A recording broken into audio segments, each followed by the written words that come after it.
2, 1. Hey guys, this is Bruce. Welcome to ConvoCourses podcast. And today I'm going to do something I haven't done in a long time, which is to answer comments. I've been super busy with my job. Has been crazy busy. Trying to do something completely different with ConvoCourses in the back end, making a book, making a community, another course. I just been super busy. So I haven't been able to do comments like I normally do because I used to be heavy in the comments back in the past. So what I'm going to do is I'm going to show you guys my comments. Now, keep in mind, most of these I have not seen. There's a few comments that'll pop up that I'll answer, but for the most part, I haven't been in there. But I'm going to do it live. So sometimes people say it's crazy stuff in the comments, so I apologize in advance for what you're about to see.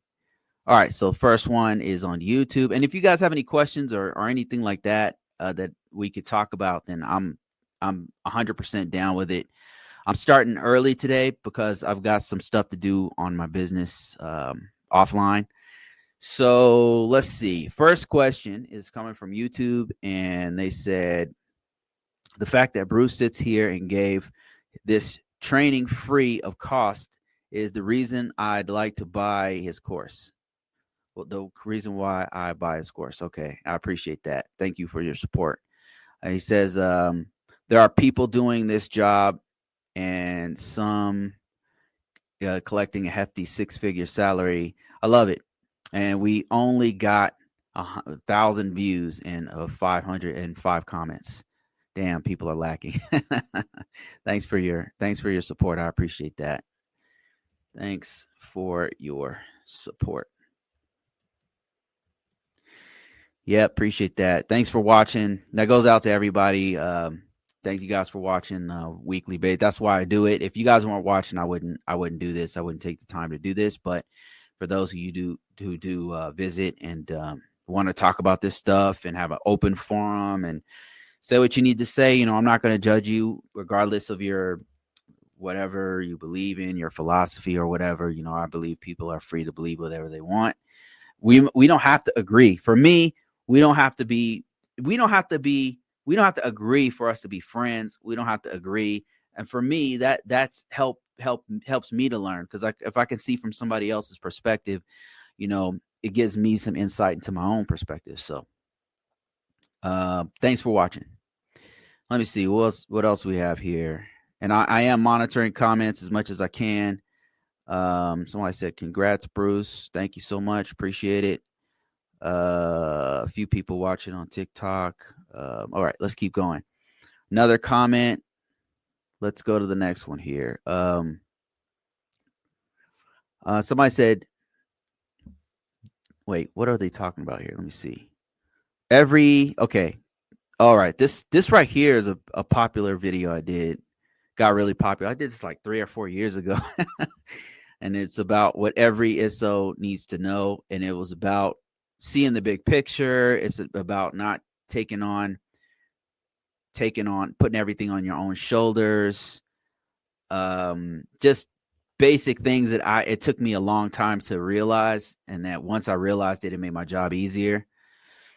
And things that used to stress me out about it. So I did a quick video about it. But this person says, I did this for years. I did this for a year and a half, and I wish I had this material before I started 3 years ago. I was struggling to understand what is needed. Being a former system admin did not help. We technical-minded people don't naturally understand ISO work. And ISO work, for those of you who don't know, is Information System Security Officer work, where you're doing a lot of governance, risk, and compliance for usually government, federal, or state entities. But this work is done in every industry. So he says, I thought it helped.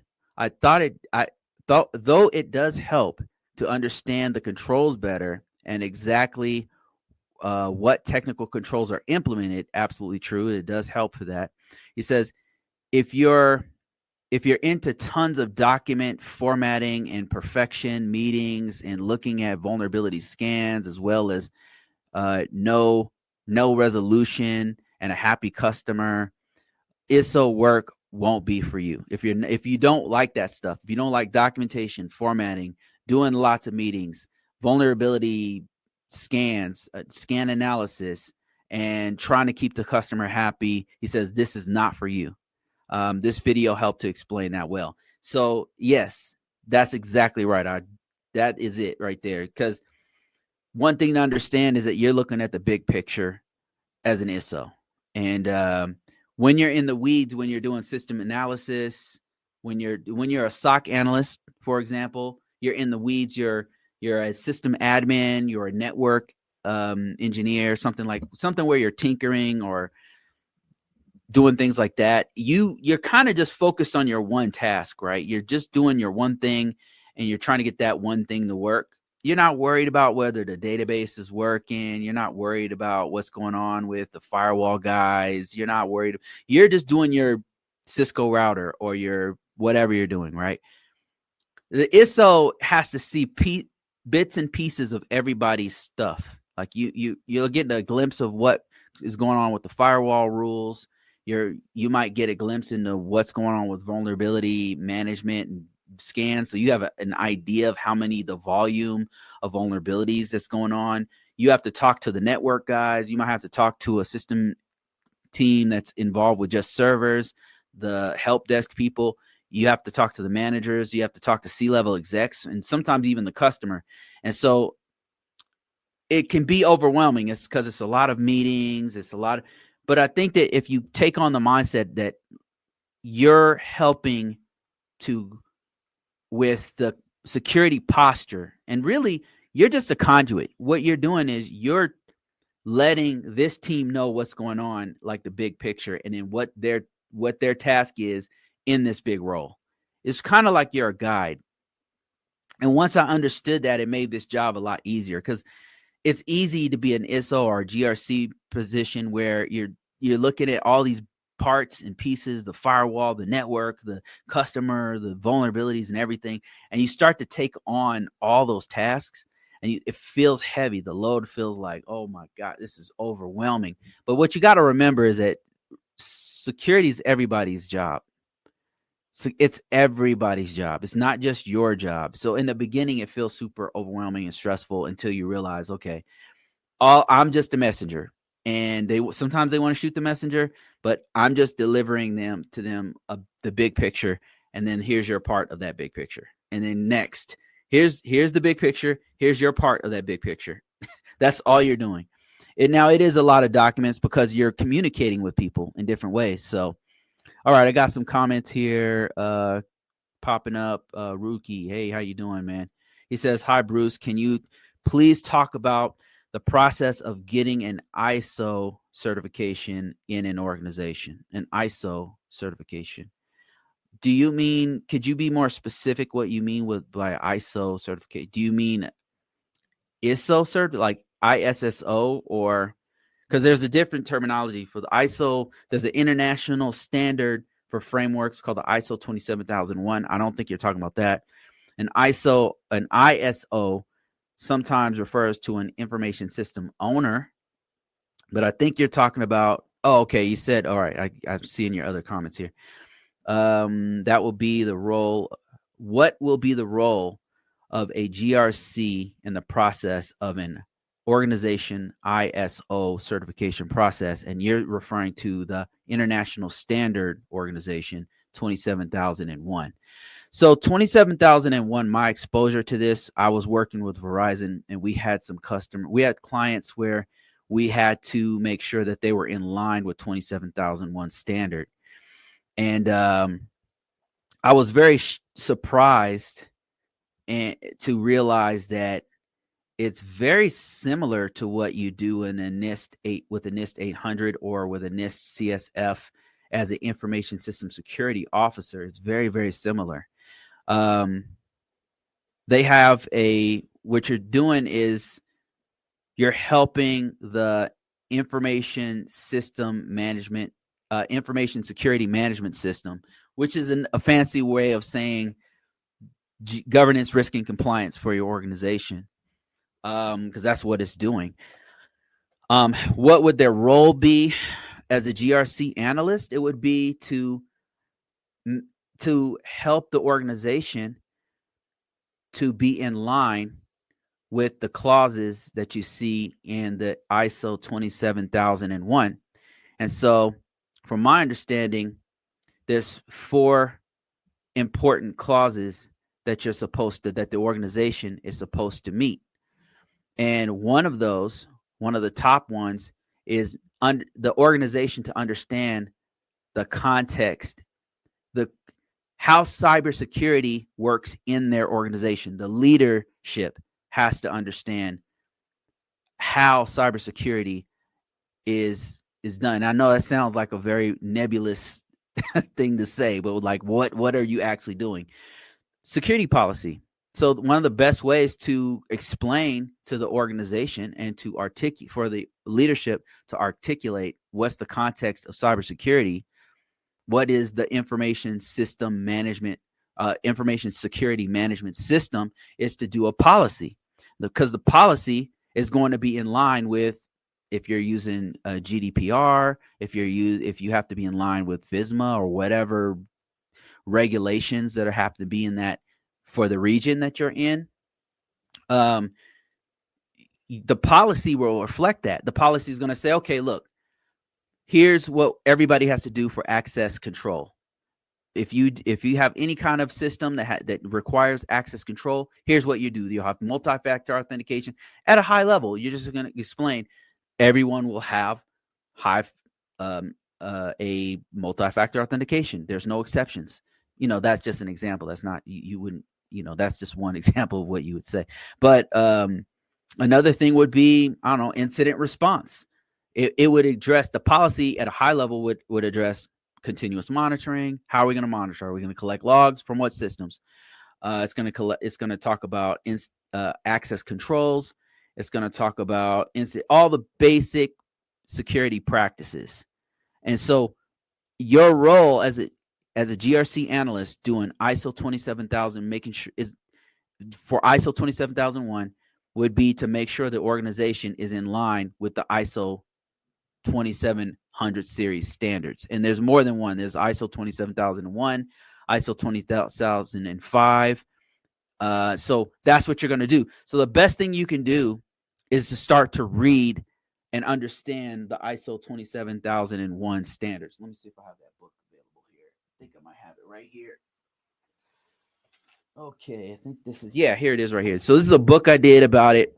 This book right here, all I did, all right, the secret is all I did was I took the actual ISO 27001 standard 2022 and I just expanded on it. I bought the actual book. The pamphlet's only like 9 pages.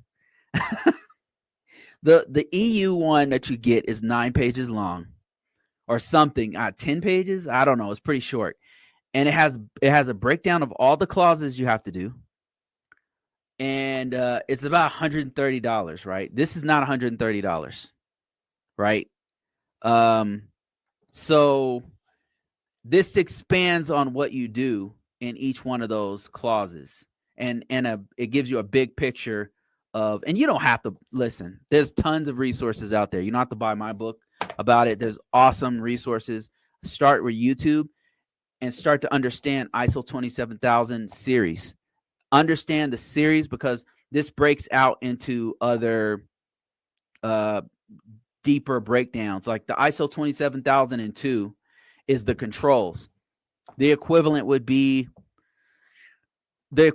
this ISO 27001 for NIST 800 would be NIST 837, which is a breakdown of how an organization should meet ISO NIST 800. So that would be the same thing for ISO 27001 standards. You would use this one to give you a broad idea of what you're supposed to do for an information security management system. And then when you get into the controls, it'll be ISO 27002. And the equivalent of that in the NIST is the NIST 853, which is a security category. It's a catalog of all the security controls. So They both line up. It's crazy how similar all these frameworks are. And it kind of when you think about it, it makes sense because they all have to do best security practices. It's like the laws of physics. Like all of us are subject to gravity, right? All of us have to do, and it's like in computers, there has to be some method of authentication. And how are you going to do that? You need a unique identifier and you need an authenticator. It can be using your thumbprint. It could be using your eyeball. It could be using a password or a PIN. But there has to be those two, some way to authenticate you. There's different laws that all the standards have to meet. So that's how it's going to be similar. And thank you for that $20. I really appreciate that. There's some great resources out there that are free. You don't have to buy this book, but this is a great place to start. And you should, if you're actually in the role, I would encourage you to actually buy the ISO 27001 from the EU. So even though it's $130, get your company or organization to buy it. You know, they should invest in that if you guys are using it. All right, let me see if anybody is talking to me on TikTok. And yes, there are some people talking to me, so I will answer you guys' questions. I appreciate it. Let me see. I'm scrolling through. Thank you guys for joining. Appreciate it. Nana just joined. Eno just joined. Can we ask questions here? Yes. Somebody asked, seems like you're busy explaining random stuff, man. People are asking me questions. I'm answering them, you know. So somebody said, Fidel said, would have been helpful as I had some questions to ask here. I feel you. Are you in London? Okay, they're just talking amongst each other. Somebody said, hi, I want to get into GRC and I am currently in finance. I don't know where to start. Okay, so finance is one of those areas that that lends itself to governance, risk, and compliance. In fact, the original use of governance, risk, and compliance comes from finance, the finance bros. It's an industry in and of itself. So the governance, risk, and compliance and getting into IT from the finance industry is actually a great, there's a way that you can do it. It's a great start. It depends on where you're at. Like if you happen to be in that space, like you're literally a teller at a bank, you work in a bank. Okay, so first of all, you need to realize you're already using governance, risk, and compliance, cyber governance, risk, and compliance. Whenever you log into your system, before you even got an account, they had you read, you usually ignore this kind of stuff, but before you got an account, you had to read supposedly and sign a user agreement. That user agreement will explain bits and pieces of the security policy that you are subject to before they give you an account as a teller. Is this making any sense to you so far? So that's one part. You getting a unique identifier to get on the computer, having authentication, being secure on the system, not clicking on random links, like all the training you go to. All of those things are part of IT. You had a little tiny taste of IT and an even larger dose of governance, risk, and compliance, because one of the things that's invisible in the background that you don't even think about that you're doing on a daily basis if you work in the finance sector is you're abiding by the governance policies that they have. And it's not just purely logical, technical stuff. Some of it's physical security. Some of it's personnel security. You're doing it on a regular basis. Some of the laws that you might be familiar with, more familiar than myself, would be Sarbanes-Oxley. That's one of them. So there's a bunch of what you need to do. What I would do if I were you, if I was in the financial space, if I was in a healthcare space, if I was in the retail space and I wanted to get into IT and specifically governance, risk, and compliance, the first thing you can do is pay attention to the security policy that they have. Look at all the policies. I know this is boring. This is not fun. This is not hacking. This is not, this is not the sexy part of cybersecurity everybody wants to talk about. This is you looking at a policy for your organization, looking at the the IT policy, and reading through it to get an idea of what governs the retail sector, the financial sector, the healthcare, whatever sector you happen to be in, right? You can start there right now. You can right now start there. At some point, there's no getting away around it. You're going to have to do IT. You're going to have to learn IT fundamentals. So start off like this. Read the actual policy, the security policies of whatever organization you work in, right? Start to understand those and how it applies to IT and how it protects the assets of the bank or wherever you work. Another thing is to actually learn the IT fundamentals, because this might not be for you. If you can't get through basic IT fundamentals, this is not for you. You don't have the patience for it. You just don't have. You maybe just don't care about it enough to pursue it. But those are the two things I would encourage you to do right off the bat. All right, so let me see here. Let me see if I have other questions. What are good practical training recommendations for risk analysis? So for risk analysis, what you can do is you can right now download some tools, download and use some risk analysis tools. Risk analysis tools from an IT perspective, there's a few. You can use Nessus. Nessus you can download for free and start messing around with it. You'll learn in downloading and installing and running it on your own network. You'll learn how to actually put it on a network. You'll learn how to scan your network, and then you'll actually start to learn. You'll have experience with seeing the results of a scan, which are really important to risk analysis. And that's one part of risk analysis, by the way. There's other things that you need to do. Like if you have a wireless network, you have to scan the actual wireless network.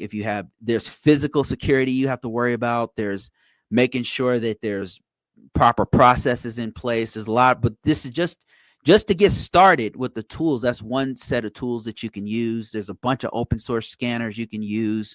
There's a bunch of pen test tools you can get familiar with. But again, we circle back. If you don't have basic fundamentals of IT, that's where you're going to have to start. Of course, it's very important you have a real good grasp of that aspect of it. So hope that answers your question. And I'm trying to be as thorough as possible. That's why I'm kind of long-winded on these answers. There's no yes or no here. It's not going to help you out if I just say, yes, no, true, false.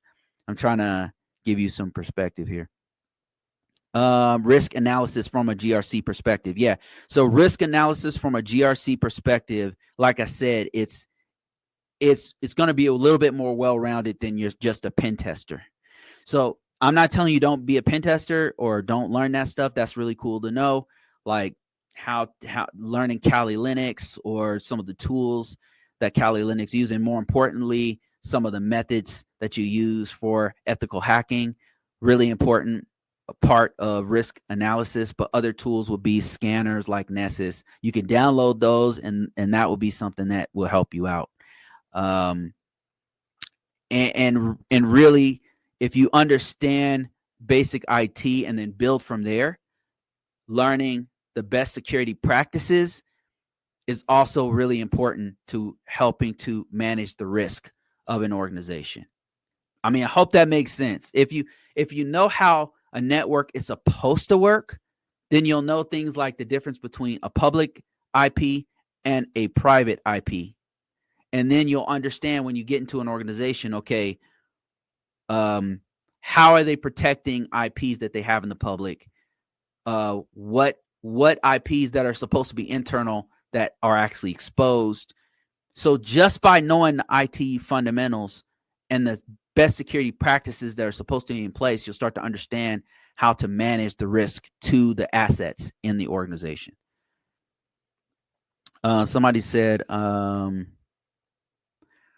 do you decide how many controls needed to conduct some risk assessment? How do you decide how many controls needed to conduct those risk assessments? Oh, okay.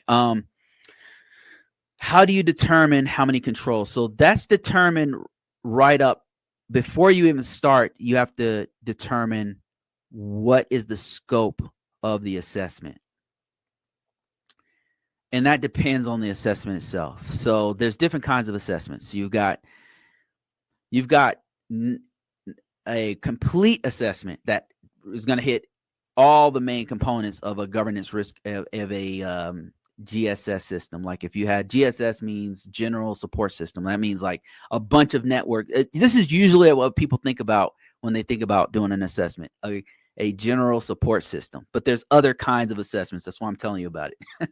So general support system is a bunch of different networks all put together, a bunch of different computers put on one massive network that are broken into subnets or however they put the network together. It's a whole bunch of systems. It can be a whole bunch of Windows systems with a whole bunch of Mac systems, and they all work together to do one mission. And they're going to do scanning. They're going to do interviews on people to make sure people know the policy. They're going to make sure they're doing backups, and then that scope will determine how many controls you need to use, how many controls that you need to do. And in that scope, like you're doing almost everything. Like you're doing a little piece of everything. So you're hitting most of the controls. Most of the controls that are in the environment, you're going to try to hit them. Now, if you had an environment with 1,000 systems and you only have 3 days to run the whole scan, and you can't hit all 1,000 systems. So what you'll do in that case is you'll take a sample size, and you'll take 10%, for example. You'll take 100 systems. You say, okay, we're going to only scan a random set of 10% of this environment. Now, we know that you have some Linux systems and some Mac systems and some Windows. So we're going to take a sample set from each one of those, and we're going to scan those. And whatever we determine from those randomly selected sample size will determine what level of security posture that we see. So that's what you do in a very large environment. You'll take a sample size and then you'll scan from there, because you're not going to hit 100% of everything. It's just not realistic in a lot of, especially in a large system. Now, if you had like 4 systems or something, yeah, you could. But it's determined by the scope. To answer your question, it's determined by the scope. That said, that's not the only kind of assessment you do. So there's other types of assessments. There's ones where you might come and just do a physical assessment. That's just like looking at, you're not even logging on systems. You're not scanning anything.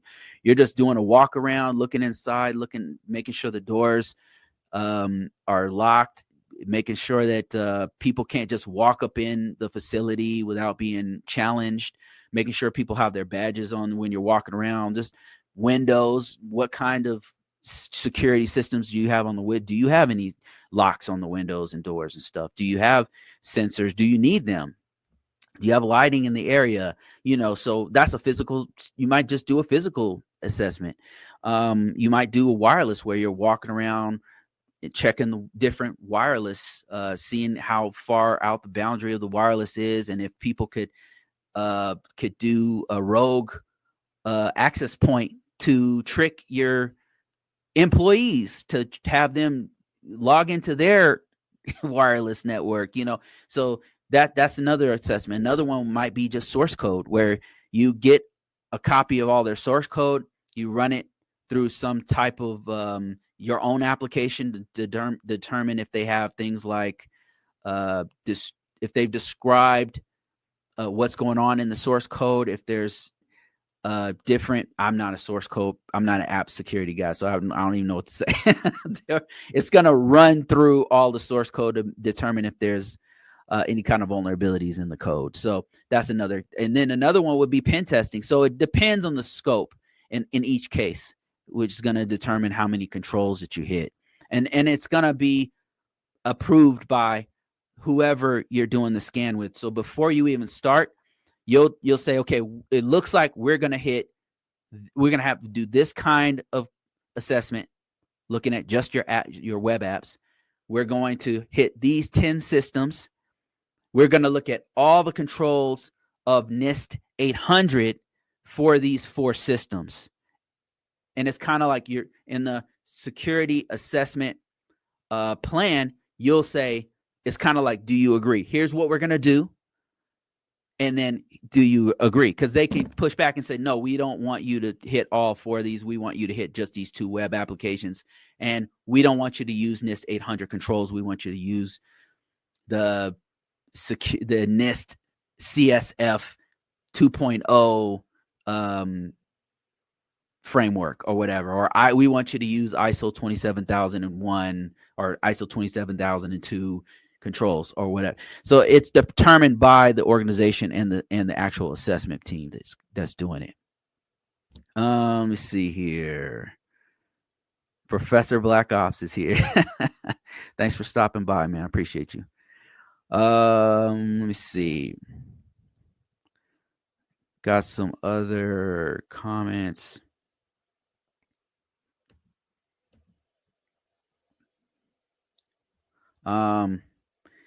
He said, Sippy says, he ain't lying. I went to an interview and got destroyed because I did not know the difference between the different policies that exist.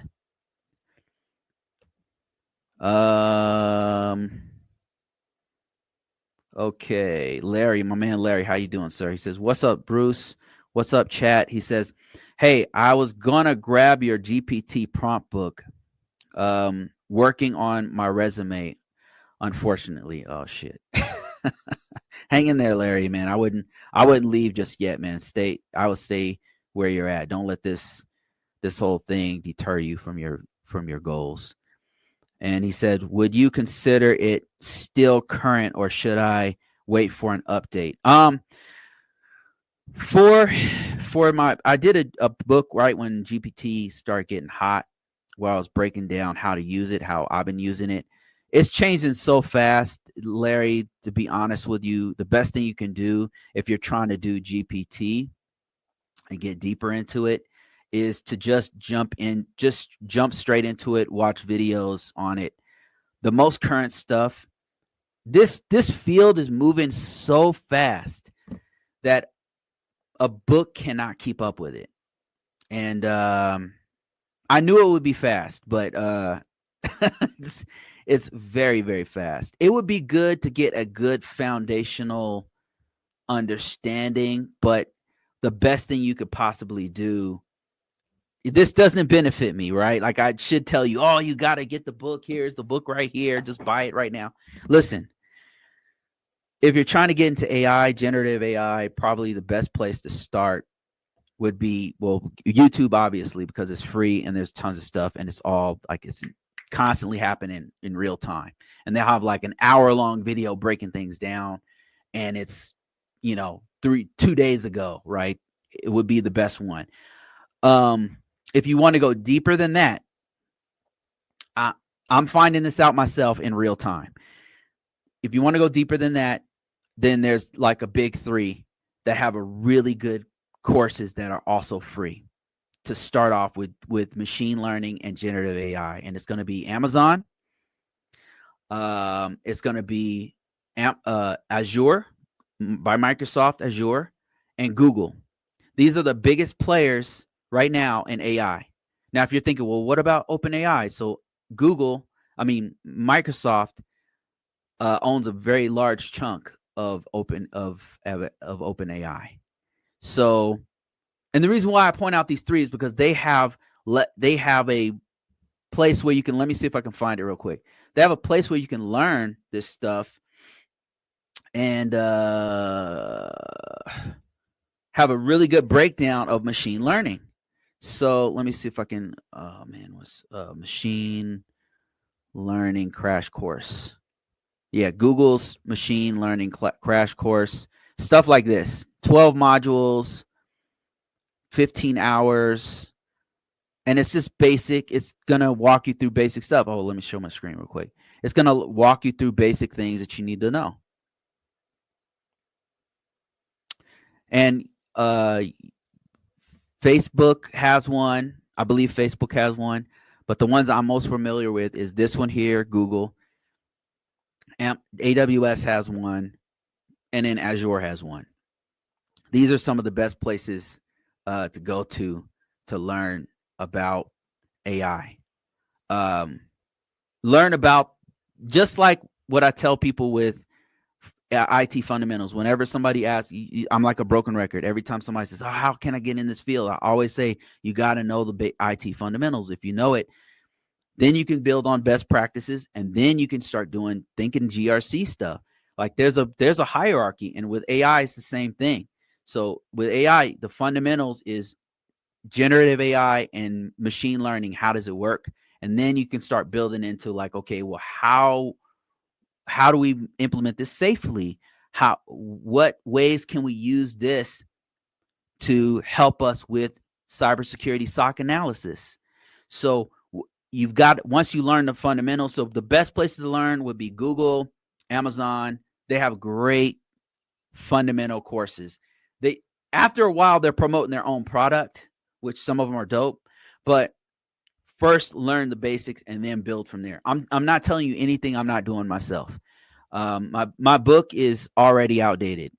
It's I'm not telling you don't get it. It's still some dope stuff in there, but it's moving so fast that the best stuff you can get is actually online. It's all in real time. Let me see here. Let me answer some more questions. Wow, I got a lot of people on here. This is wild. I'm not used to this. I mean, it's not not crazy or anything, but it's definitely a lot of people jumping on here. Let me see here. I've got some other folks jumping in. Somebody said avoiding or accepting the risk. Recommend BU to have its own marketplace and OS image downloads, cyber approved. What is the CCM tool you recommend? CCM tool you recommend? I don't know what. I'm not sure what you mean. Are you talking about the cloud compliance model? Let's see. Avoiding or accepting the risk. So I assume you're talking. I don't know if that's a question or a statement. Okay. Yeah, I'm not sure like if that's a question or a statement. So I'm gonna keep it moving. But thank you guys. I appreciate it. I got some other questions, complete questions on YouTube. So I'm gonna stick there for now.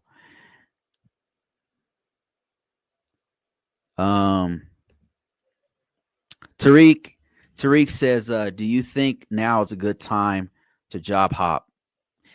Yeah, I'm still getting job offers. I know it sounds crazy with all this news, crazy stuff going on, but it's the market's still cooking, man. I mean, there's jobs to be had out there. I think that you should, if you're a government employee and you're leaving because they're asking you to, I think you should rethink that. Because I don't really know what they're gonna do. It's kind of up in the air. It's going back and forth between the executive branch and the judges right now. So if they'll be able to pay you when you leave, right, like they said they are going to, I personally wouldn't trust it. Because of, I don't know. I wouldn't trust that. But to job hop, there's jobs out there. It's probably not going to be a perfect job. It's probably not going to be the exact amount of pay or location you want. You might have to come to the office, but there's still jobs. I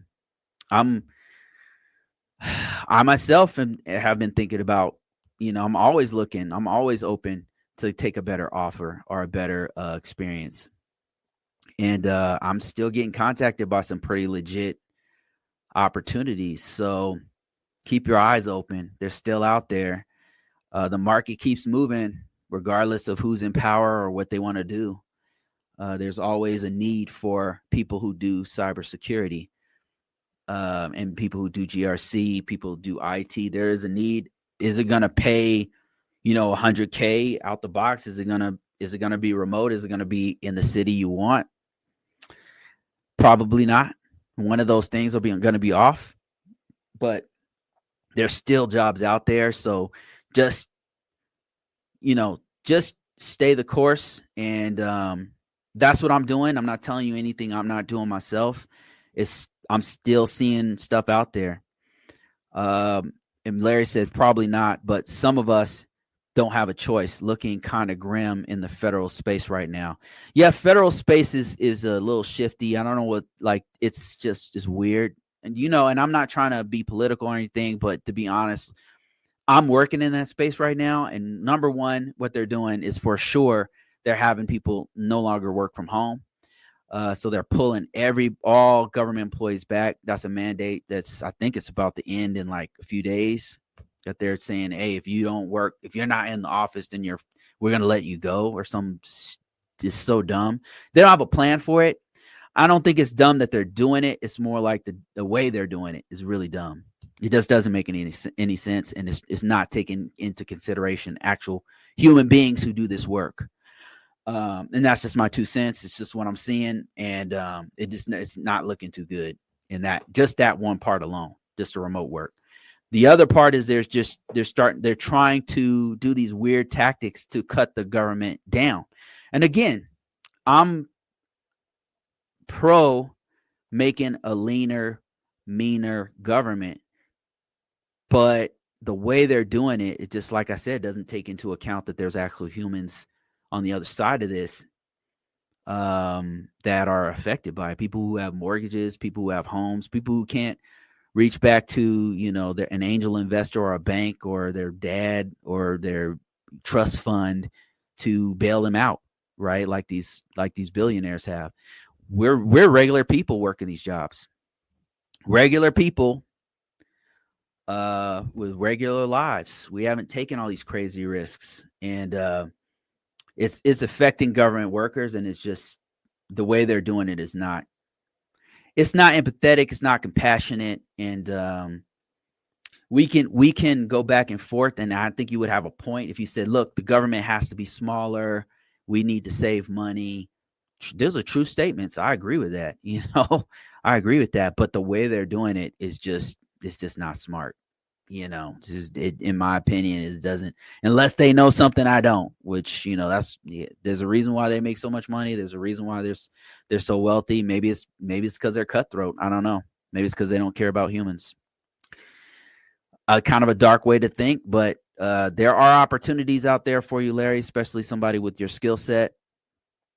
Remain positive, and just I'm telling you, there's stuff out there for you. And the way that I'm going to show you guys exactly how I do it, exactly how I get a job on this call. Let me just take a couple of more comments here. I'm check TikTok. Nothing, no real. Let me see if there's any good questions or comments here. Somebody said you would have to review what is being assessed, as not all controls will apply. Yeah, very true statement. Got to figure out what the scope is. Okay. Nothing really going on there. So I want to walk you guys through, if you happen to be in the middle of looking for jobs, I want to show you guys what I do. Before I do that, let me see if there's any other comments going on. It looks like there is some worry about the job space. Okay. And he says, yeah, federal space looking crazy right now. What are you gonna do? Says Tampa area has tons of DoD jobs right now. I heard Huntsville is another spot that has tons of jobs available. I was considering getting out and I am about to switch my job from signal officer to network engineer. That will add more time and service, but I will be better prepared to do civilian work. And then Larry says, I used to fly in and out of Tampa area, and a lot of old, have my old unit in AFSOC, and think it's in Hurlbut Field, if I remember correctly. Okay, I want to show you guys what I do. What I do to get jobs. I'm going to go to my LinkedIn page. What I do to get all of these offers. All my secrets about to be revealed right now. And just so you know, I'm constantly getting opportunities. Not all these opportunities are things I want to explore. Not all of them are things I want to do. But here's my real resume. This is what employers are currently seeing when they go to, here's where I actually work. Here's the university I went to. This is real stuff. Some of these people are people I really know who commented on my stuff. This is what I currently do. This is real. So let me show you what I do. So number one, I start off with a really good ATS style resume. So let me show you that real quick if I can find it. You'll notice that if you go through this, if you come over here and you subscribe to this network, that my profile is completely filled out. You don't have to add all of these videos and stuff. I don't know that will help you, to be honest. The main thing is to do your experience, fill this completely out, put any kind of education you have, any kind of certifications you have, your skill set, make sure you fill that out. Communicate with anybody who you know, and leave them comments, so they'll leave you comments back. Fill this thing out completely, and not with just anything. You'll notice I have a lot of keywords in here. Make sure the keywords are in line with what you are trying to do. Like for Larry, what I would do if I were you, Larry, is lean heavily on your project management experience.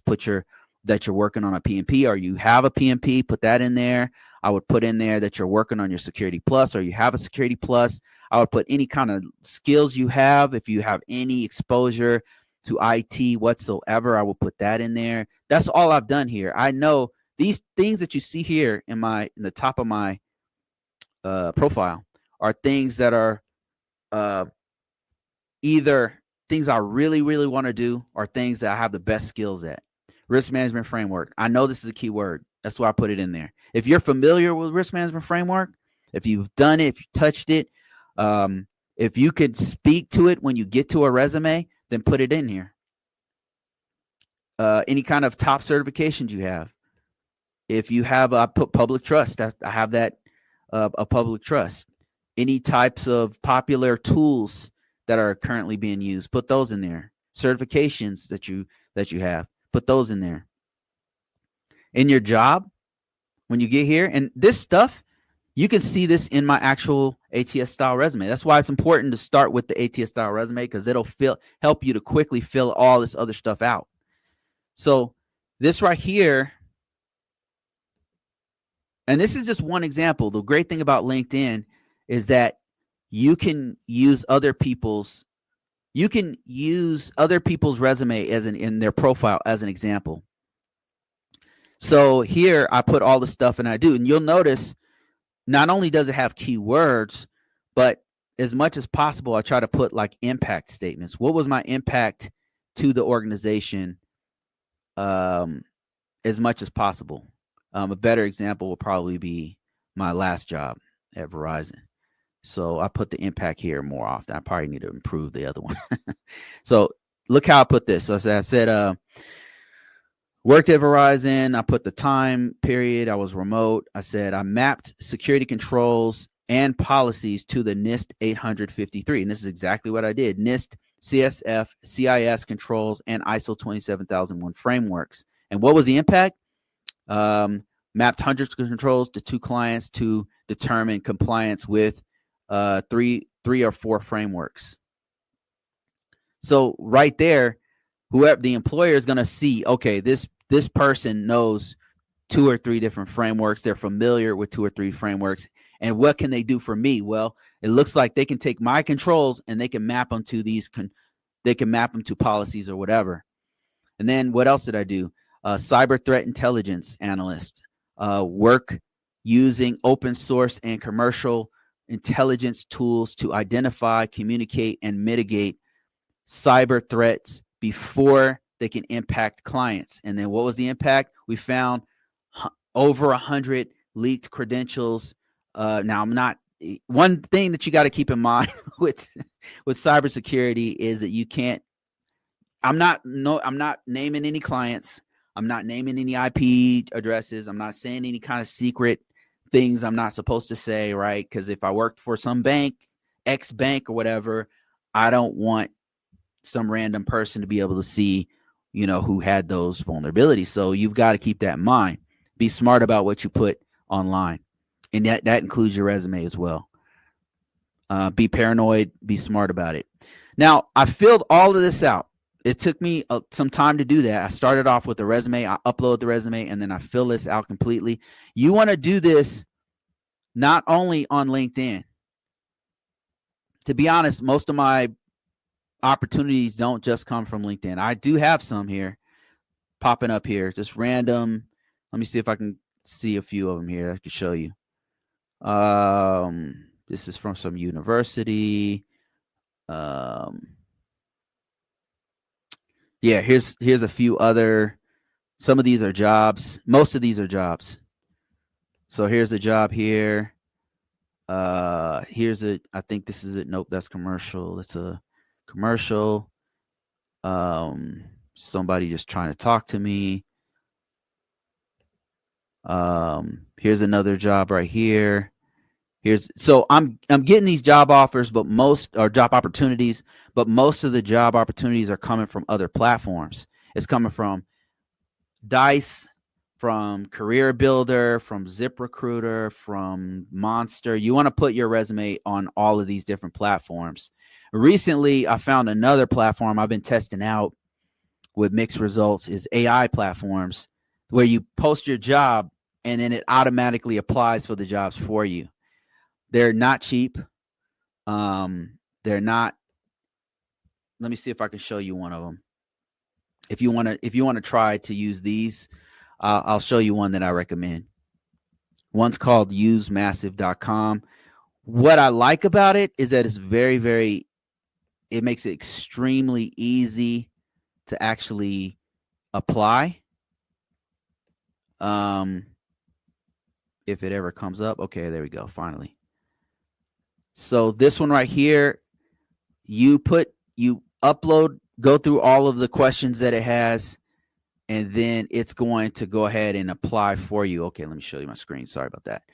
It's going to apply for the jobs for you. All I got to do is hit apply, and then it applies for the job. And it's not a bad one. Like, look at this. It's remote, making 190. That's ridiculous. That's crazy. So here's another one. I hit apply. Boom. It'll automatically apply for these jobs. That's what I like about it. Results are mixed. I've gotten some contacts back, but not as many as I get from like Monster or something. And maybe that's because I'm just not as active on here. But they've got some pretty good jobs on here. I imagine if you apply for a project management position, you get a lot more opportunities than me because some of my stuff is kind of specialized. So yeah, this is another one. It's called usemassive.com. Another one that I tried that wasn't bad was called Sonar. That one was okay. Kind of expensive to use both of them. Like I said, it's paid, so not cheap. I think that the better way so far until there's more use of AI is to just use LinkedIn, Career Builder, Monster, Dice, and then be very, very active. Apply for jobs. Don't be afraid to fail. That's another big one, is you got to dive in. Do not be afraid to fail. Fail forward. Continuously fail. The faster you can fail, in other words, you apply for the job and they say, nope, sorry, we're not interested. The more times that happens, the closer you are to actually getting hired or getting an offer or getting an interview, landing the interview, because that's the goal. The goal is to land the interview, because an opportunity, when they email you and say, you fit the description of this job, what does that really mean? Right? It doesn't mean you want the job. It doesn't mean that they want you. That you got to land the interview. And that's where you're really going to determine whether you want to work there or whether they want to keep you. So the interviews is where is the goal. So just those are the things that I've done, and it's been working for me to this day. It doesn't matter what president. I stand by that. Like even now, like even in this crazy time, I'm still getting job offers. It's like it didn't even blink. It's just I will say that since COVID, it's gone down. I've noticed, and I'm not sure like what's going on, but before COVID, I used to get so many more jobs, and now it's less. It's like half what I used to get, and I'm not sure what's going on with that, but that said, I still get opportunities. I still get a steady flow every day. Like every day I'll get 2 or 3 opportunities, and once a week, maybe I'll say twice a month, I get one that's really, really good. Probably twice a month, I'll get one that I have to I got to do some soul searching to see if I want to stay at the current job I'm at. I'm like, so that's what I do. If you do these things, it's really going to help you out. All right. Larry says, my agency lost hundreds that were fired. Oh my Lord. Hundreds, if not thousands more taking the buyout early retirement. My division lost its 2 most experienced people. Unbelievable. Yeah, this is so since I'm working at one of the organizations so I work at DHS, and they haven't started like kicking people out yet or firing or anything like that. What they did start doing was the remote thing. I do believe they're gonna start cutting it back.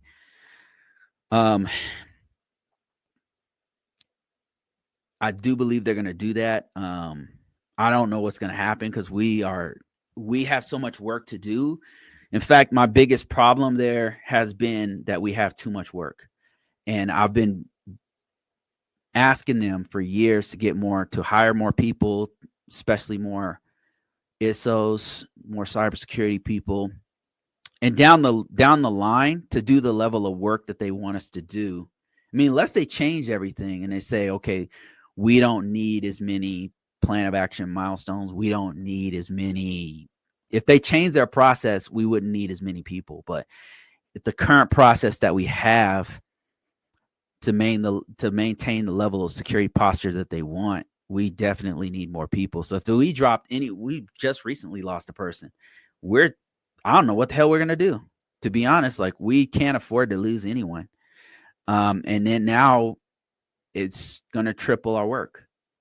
So I don't know how many people are going to stay in that environment, in an environment like that. I've been in this situation before, and after a while, people just start leaving. Like what'll happen? It's like domino effect. And like, it's like a domino effect. One person, like you lose critical people who did a lot of work or had a lot of skills and were like a bedrock. They were like a keystone for the company, for the organization, and upper level leadership don't really see that, but we do. There's key people, and if you lose those key people, it's like a domino effect that people don't want to stay around, because then it gets really, really, really hard when you lose those really strong people, and it just gets ugly after that, and then it's hard to maintain anything, and then you're scrambling to get anyone into those positions, and then they're desperate, so they'll just hire anybody, and then they end up going through this process where they are hiring a bunch of people who shouldn't be in the position. They'll hire people and then they'll let them go after 6 months or whatever. You just wasted your time with this person for 6 months. And then another person comes in, and then it just keeps on going like that. The last one of the jobs I was at, that this exact thing happened. They try to cut staff. We already had a lot of work. They try to cut staff. They start hiring a bunch of people and then giving them all this extra work. These people, one after another, people will come in, see what's going on, 3 months to 6 months, they're gone. And then they just kept happening until we lost the contract. That kept happening until we lost the contract. It just wouldn't, and then I don't know if the government did a restructuring or whatever. The main thing was the contract. That was the main issue. It's really hard to work in those environments. All right. Let me see. I'm looking on TikTok to see if there's any other comments. Let me read through some of these. Let me go all the way to the top if I didn't see something here. Scrolling through. Bear with me. I'm on like 3 different platforms. Yo, GRC love, I see you. Let me see. What are some practical training to do for risk analysis? I answered that one.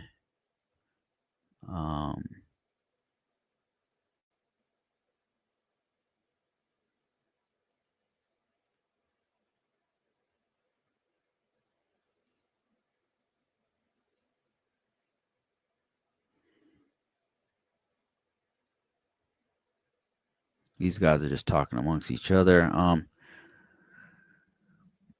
Finance space, I already answered that one.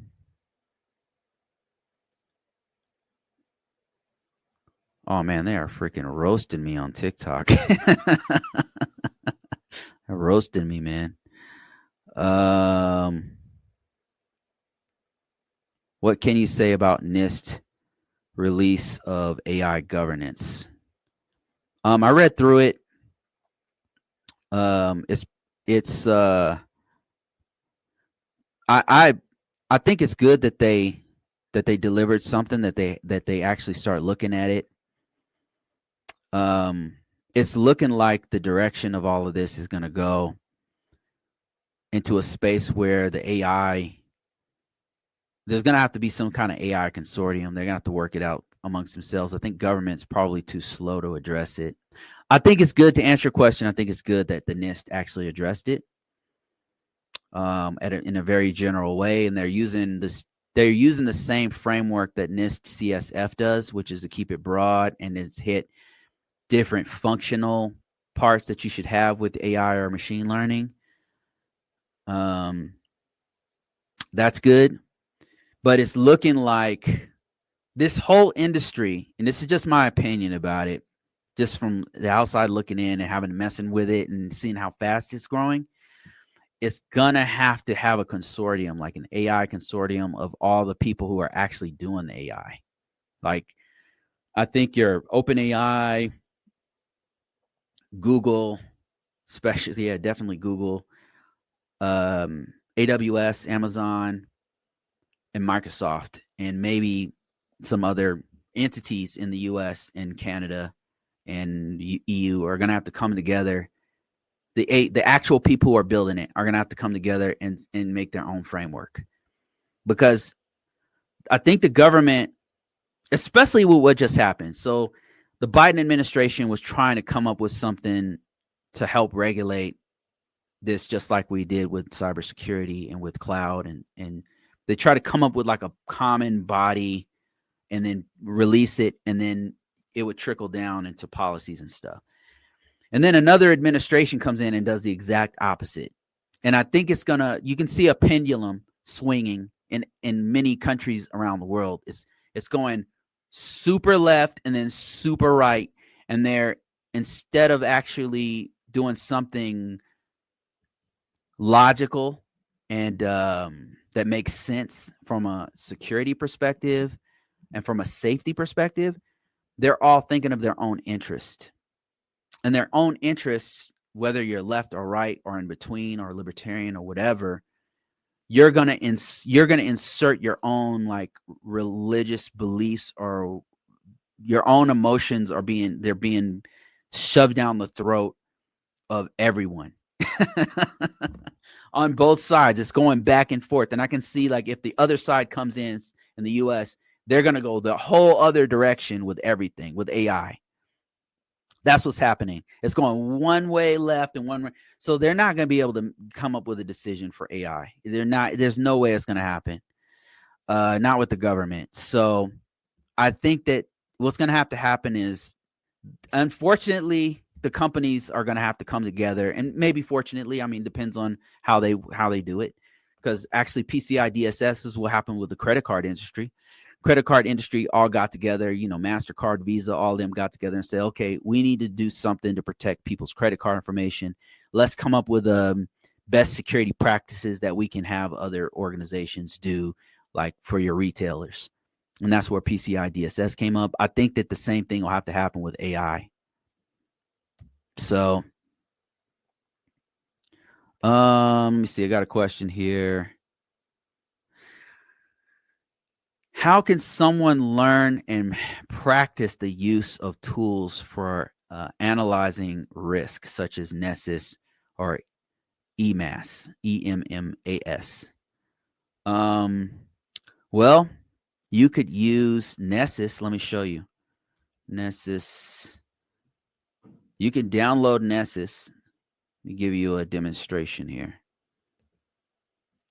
Let me see if I can remember. I've already downloaded it myself. Let me just show you this. You can use tools like this and start messing around with it. Let me show you my screen here real quick. This is what I do. Let me see. There's a Nessus client that I downloaded locally. And okay, I got to share my screen on. I'm not gonna be on here too much longer, guys. I got some stuff to do, but I can show you a couple tools that I've been using. Showing you my screen. Boom. All right, so this is a local instance of Tenable's Nessus Essentials. So this is one tool for analyzing risk that you can run on your own local network. And check out your own local network. And let me see if I can remember how to GRC. This is something I'm doing for a course I'm building. Roadmap 1. Let me see if I can remember my password.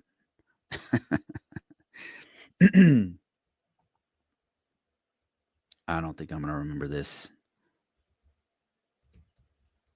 I made it too ridiculous. Okay, there we go. I remembered it. Wow, amazing. So this is a scan, and I walk people through how to install it and how to use it and all that kind of stuff for the GRC roadmap. But yeah, here's a tool I ran on my own local network. This right here is my own local network. So I can go ahead and look at, say, this vulnerability here. It's on an actual system here. And it's got a bunch of informationals. And I just ran a non-credential scan, but I could look at what's going on with this system. And it breaks down medium. See how an SSL certificate cannot be trusted. This right here is a common vulnerability I see in real environments that I work in. Several different networks I've seen. And it's telling you what the description is, describing what the vulnerability is, which is very important to analyzing risk, and then how to fix it. A remediation, purchase or generate a proper SSL certificate. And then it tells you what it looked at. This is the plugin output. Plugin output's telling you, okay, this is what I'm seeing. This is the certification I'm seeing on your particular system. And then if you want to go deeper, it's telling you what's the CVSS score. This is also important, very, very important to risk analysis, because this is telling you the level of risk. This 6.5 tells me that it's a medium risk, high medium risk. And when this vulnerability came out, all kinds of stuff. And this is something you can do right now today in your own environment, and you can put it on your resume as a project. And there's other tools you can use, and this is one of the most popular ones. But I believe you can do this with Qualys. You can do this with multiple different systems. Somebody's asking me about EMAS. I think that you might be able to access EMAS, and I don't know for sure.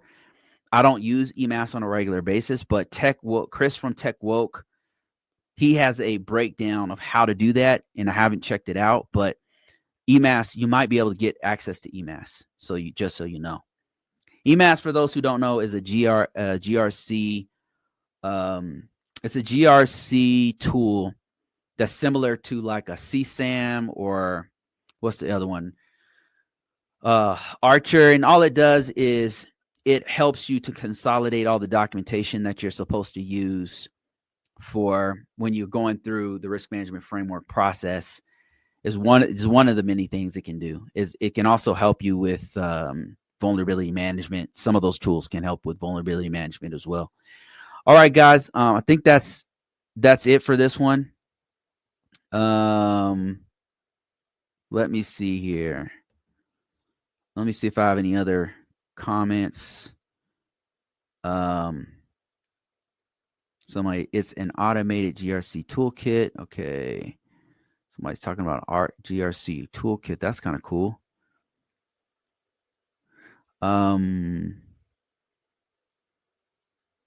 Yeah, it's amazing how many ISO jobs are out there. It's a lot. I know that in this climate, there's a lot of negativity about surrounding in the U.S. You know, if you happen to be in the U.S., it's pretty crazy right now. There's a big divide between how things are being run because it's pretty extreme. But it's extreme. It's going extreme left and extreme right.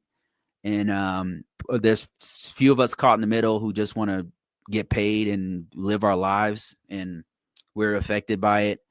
Caught in the middle, especially if you happen to be in the government space right now, it's pretty rough. But this jobs still are out there. Project management jobs, program management jobs, cybersecurity jobs, IT jobs. They're still out there. There's still need people to do work. Industries that are a little strained right now and weird. The government sector is real. I'm not going to lie to you. It's pretty weird right now. It's just strange.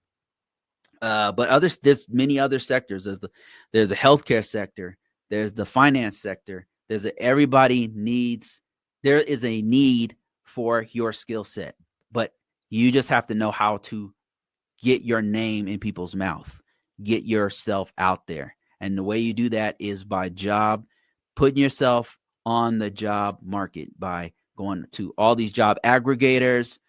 And hell, you can even do like I'm doing, start testing out these AI tools like Use Massive. It's spelled Use Massive, all one word.com. Go ahead and try that one out. All right, guys, that's it for today. Thank you guys for watching. I got some stuff to do on the back end here. I will be here next week. Hang in there. I know times are rough. I'm feeling it myself. It's kind of crazy in this space right now. I'm not sure where we're going to go with this, but the opportunities are still alive. All right. Later, guys.